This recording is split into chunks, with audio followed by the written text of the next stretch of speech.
Alam nyo ba na yung AC na liquid form yung nabibili natin sa grocery, yung nasa loob ng bote, ay nagagamit din panghugas ng kipay?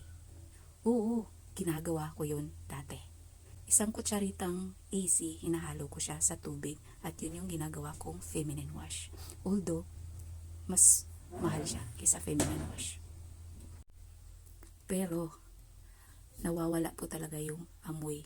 Yung amoy na kadalasan nating maamoy kapag tayo sobrang pawis, tapos maghapon na nakakulob yan dyan kasi sobrang kaakyat sa bundok mo ng bahay, pagbukas mo, diba, wala. Hindi ko na po naamoy yung ganun.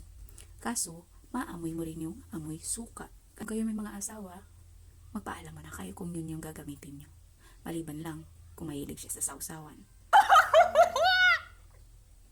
So isipin nyo na lang ha, yung kipay nga natin, kaya niya lagaan para hindi magdami yung mga bakterya dun. Kumusta na lang kaya kung sa loob ng katawan natin ito inumin? Imagine nyo na lang, yung AC po natin ng Simply Supplements ay makikita po natin ito sa portal. Under po siya ng food products with no approved therapeutic claims.